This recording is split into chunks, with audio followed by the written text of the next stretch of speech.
And next up, I'm going to speak to Carmen and ask her about the daily routine. And you can introduce yourself to everyone. Carmen, what do you do with R&R? Hi, everybody. My name's Carmen. So yeah, I'm the stable coordinator and the adoptions coordinator. So just to tell you a little bit about our daily routine here at the farm. At 6 o'clock, our guys, the grooms, come to work and give our horses some breakfast and groom and do their feet, and then they let them out into the paddocks at 7. And then that's the time when we clean all the stables, when the grooms clean all the stables and clean the water, refill water, and just get them ready for the horses to come back in at 5 o'clock. And then at 12 o'clock, or about 11:45, we prepare hay nets for the horses for lunch. And then again, the guys go on lunch to have a little bit of a break. And then I sort of spend a lot of time with the horses on the farm. And I do home checks in the afternoon. You're very busy doing home checks for our adoption program. Yeah, we quite busy with that. So a lot of home checks. And then what time do the horses go into their bedrooms for the evening? That has been cleaned. And yeah, their stables, I must say, I would sleep in those stables. They are really beautifully done. And yeah, really grateful to the grooms for that. And they get fresh sawdust. So yeah, it's like a 5-star hotel actually. And yeah, the horses come in at 5 o'clock, and that's when they have their feet done again and their manes brushed, and they get their dinner. And then at 7 again, they get another little snack, and at 9 we do a water check. And then everyone goes to sleep for the evening until the next day, which is the same routine really. But the grooms live on the property, yeah. So the horses are basically taken care of 24/7. Absolutely, yeah. We've got 3 grooms that live on the property. So in the event that there's any colic, or these guys are they're very hands-on. Yeah, they're very, and so we're very blessed to have these guys. And yeah, they sleep with one eye closed and one eye open, and both ears open. So yeah, that's our routine basically here. And then apart from all the horses, we have all our geese and our chickens that we take care of, or should I say that take care of us. There's a chicken with all the babies, so yeah, and and then just the other odd jobs like removing manure and just keeping the farm clean and just keep it going. Well, I'm so glad that we're back online with our cameras, so you guys can get to see the Recovery and Rehabilitation Center and the ducks, and all these horses are clearly waiting, and they're anxious to be, not anxious, but excited to be interviewed. And the next horse is going to be Miss Skeepers. And Melanie and Alan and Banani. Sure, she's got a whole bunch of people talking about her.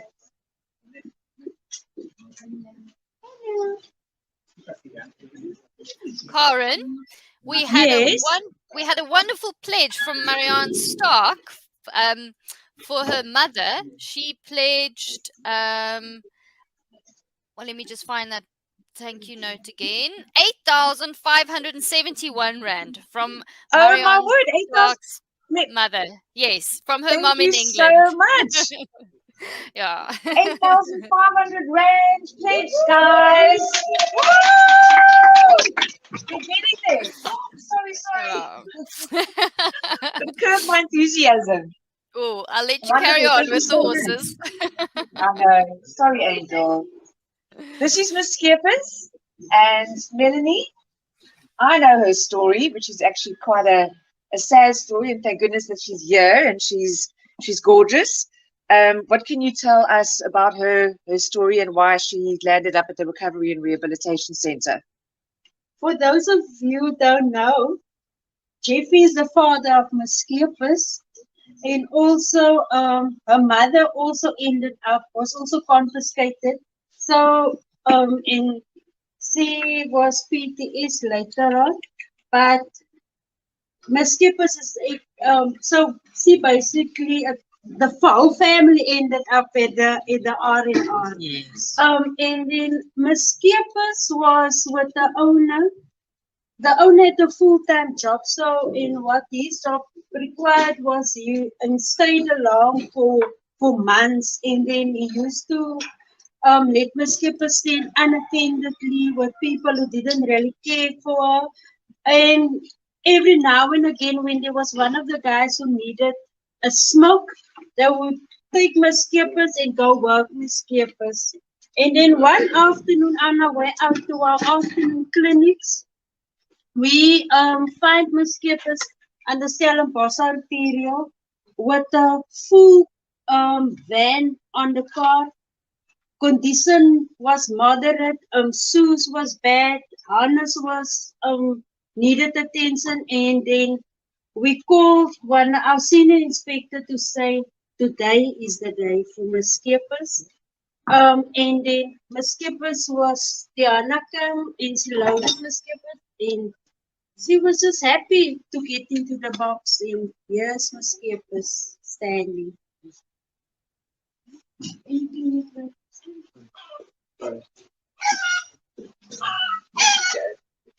And this is Alan.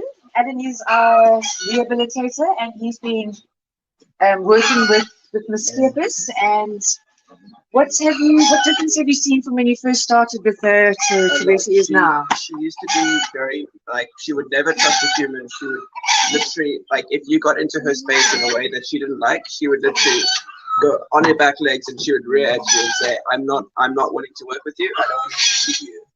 So now she's a completely different horse. We do a lot of work together. I really enjoy working with her, because on the outside there's all, like, she's very much, she doesn't want to deal with people on the outside, but as soon as you get to know her and she gets to trust you, she's so open and so honest, and she just wants to work with you, and she just wants to enjoy her time with you, and she just wants to please, and just wants to be happy. And she works so well, and she moves so beautifully, and she's so much happier now. You can walk into her paddock now, and she'll actually come and greet you. She'll come up to you. She'll come and greet you, and then she'll want to work with you, and then she'll, like, Okay. if you were to go pick up another horse, she'll come and she'll kind of go, actually, you're working with me now. So it's a massive difference from when I first worked with her, and she would just go, I don't want anything to do with you. I don't trust you. I don't trust humans. And she's come such a long way, and I think she's actually found a home as well.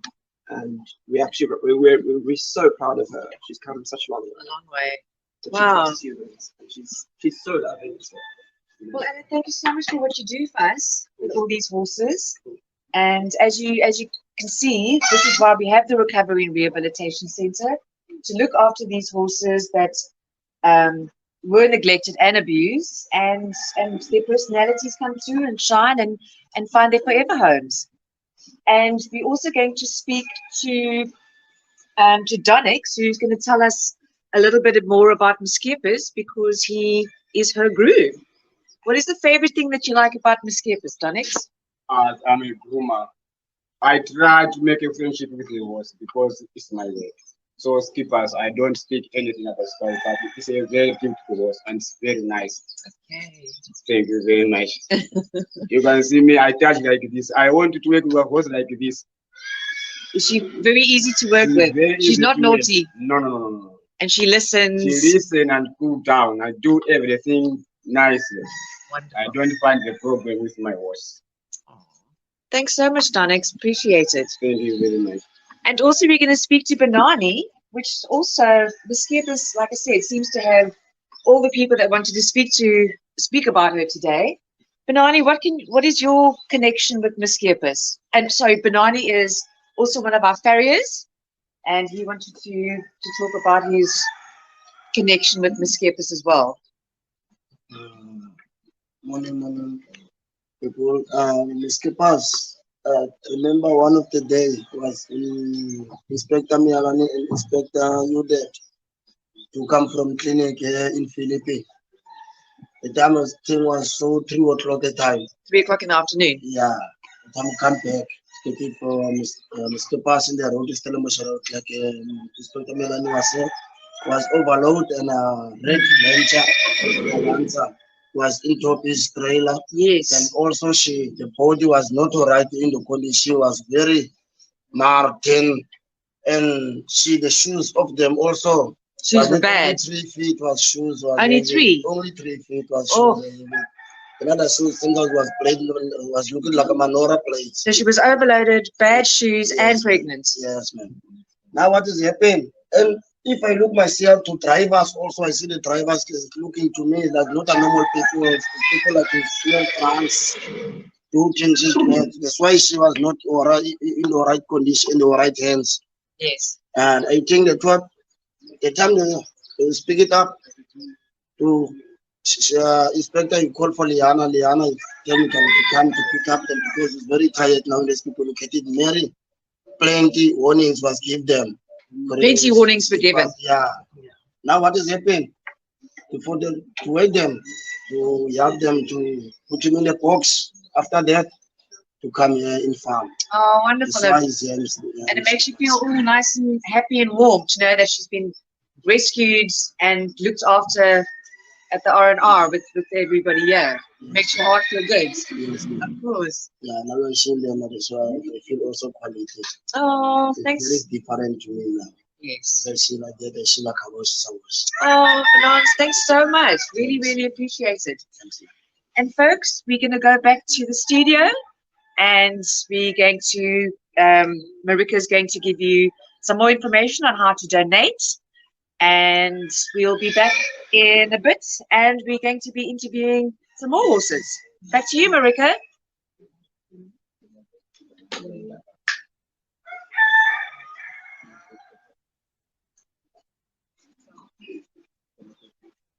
Is Marika there? Yeah, you can put a comment.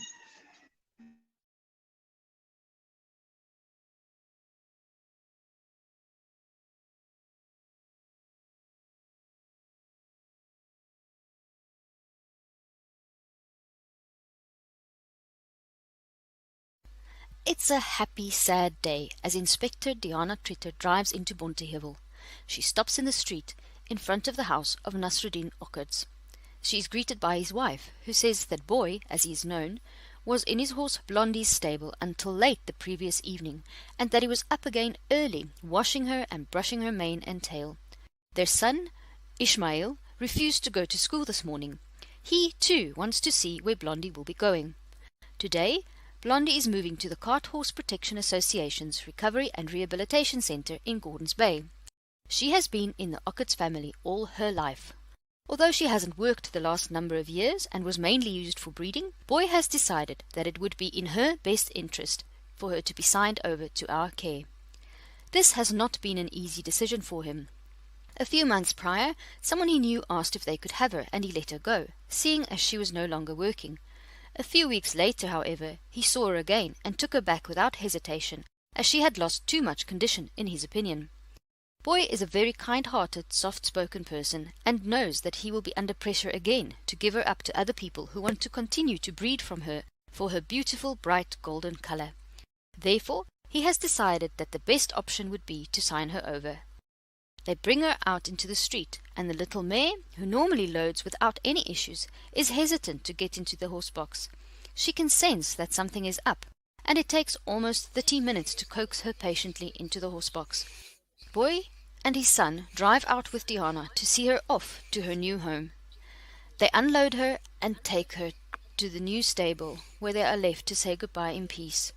It is well known that the Okkerts horses pine for their owners whenever they have been brought to the R&R for injuries before, and Diana hopes that Blondie will not pine for them for too long.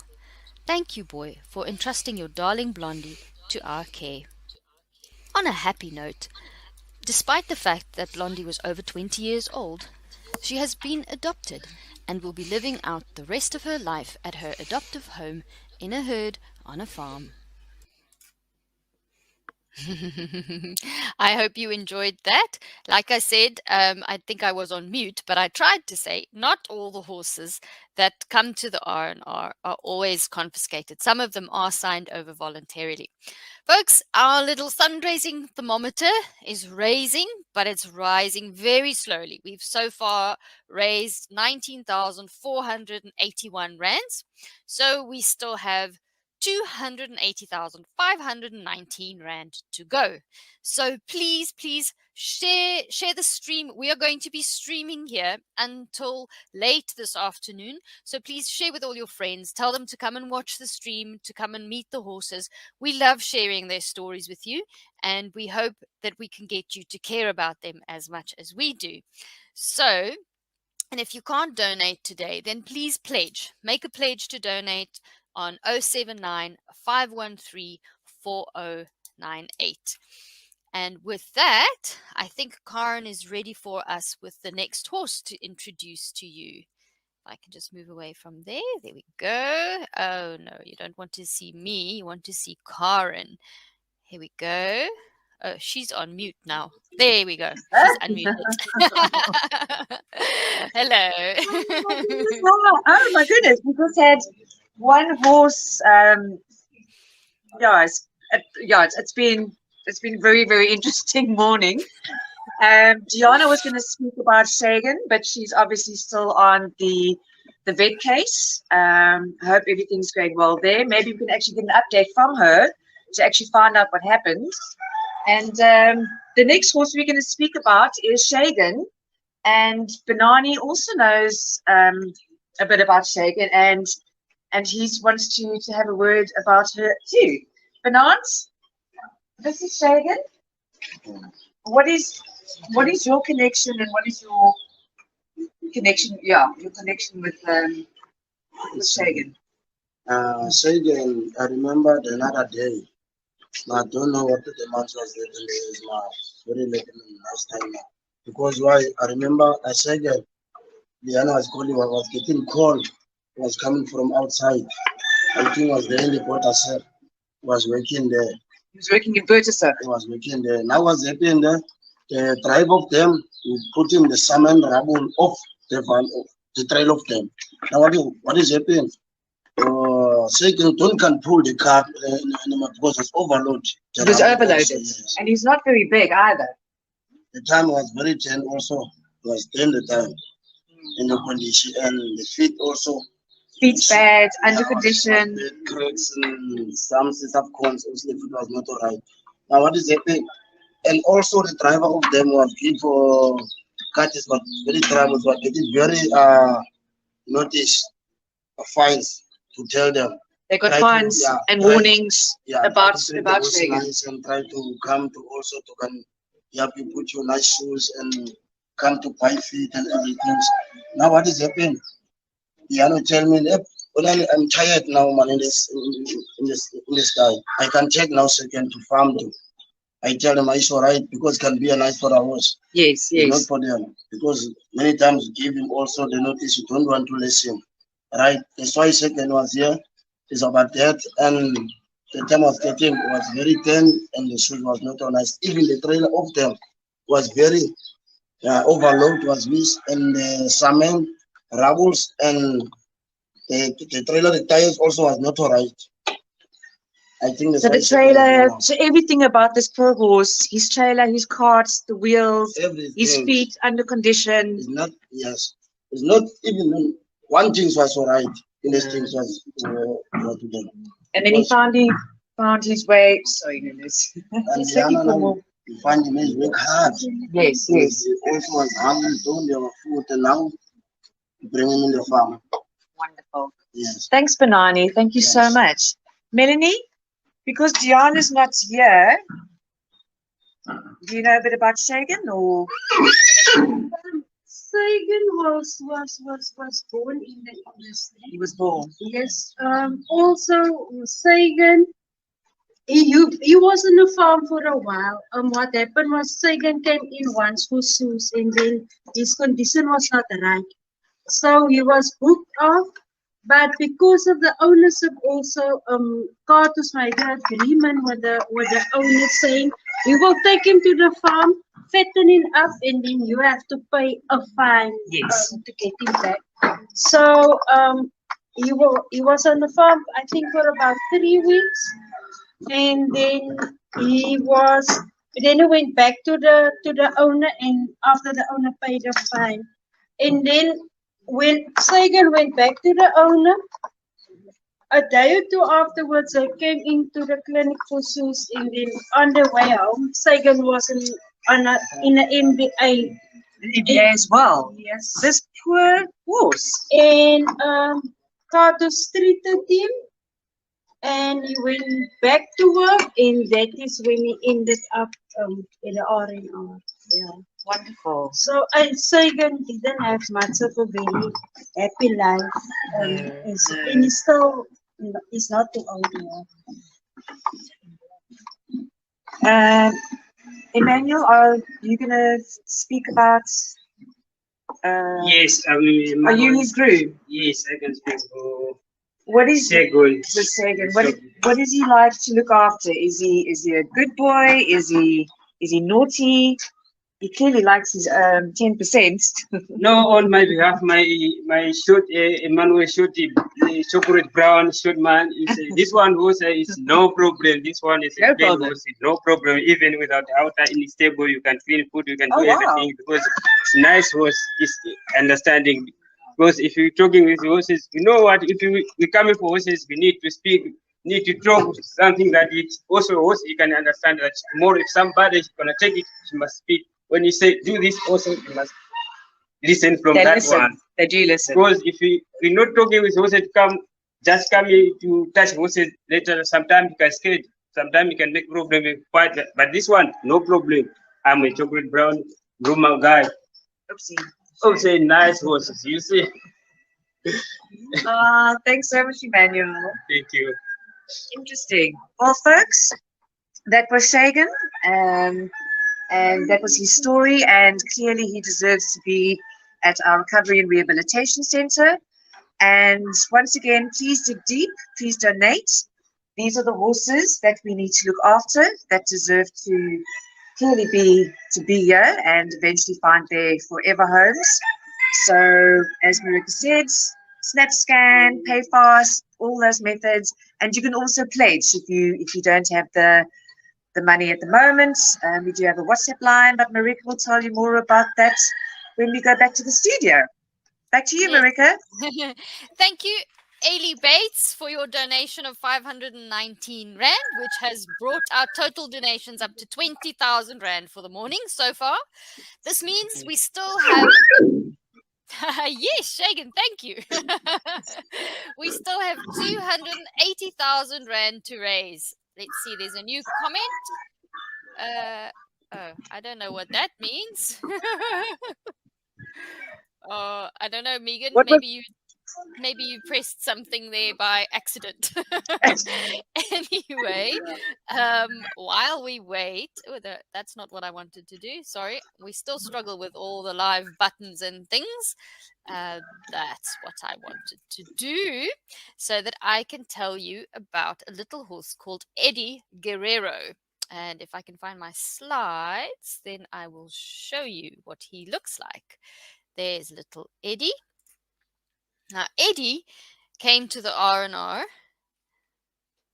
in 2015. He was confiscated with very badly swollen back legs, and he was at the R&R for such a long time that everyone thought he would end his days there. They simply overlooked him when they came to look at horses to adopt, and he was at the R&R for many years. But eventually, he did find a home. He went to live on a farm where he just spent his days doing whatever he wanted, and eventually he passed away there. So he had a happy ending, little Eddie. I never met him personally, but everybody who did meet him loved him. He was a very adorable little pony. But of course, we are not here to... Oopsie, that's not what I wanted to do. Sorry. There we go. Actually, that's what I wanted to do. So you can see Karen is on her way down to the end of the paddock so she can show you the rest of the horses. While she's walking down there, I'll just remind you why we are here today. We need to raise a total of 300,000 Rand to take care of all these abused and neglected horses that we have confiscated throughout the years, all that have been voluntarily signed over. So a lot of them, and a few of them were born there as well. You'll meet some of the little naughty ones that were born there as well. So this is our Snapscan QR code. I'm just going to remove this banner so that you can see it completely. There we go. Now you can use that QR code to donate on Snapscan, or you can go onto Snapscan, open the app, bottom right-hand corner, click on donate, search for cart horse, and please make any donation, 50 Rand, 100 Rand, 500 Rand. We need to raise 280,000 Rand still today. So please don't, and share with your friends. Get everybody to watch our stream. We'll be streaming until about 5 o'clock, 5:30, maybe even if we don't make our money. So we need to raise a total of 300,000 Rand today. We've raised 20,000 so far, so we are very excited about that. And if you can't donate today, then please pledge to donate by sending a WhatsApp to 079 513 4098. So if you can't donate today, please send us a pledge on WhatsApp and we will count on your donation as well.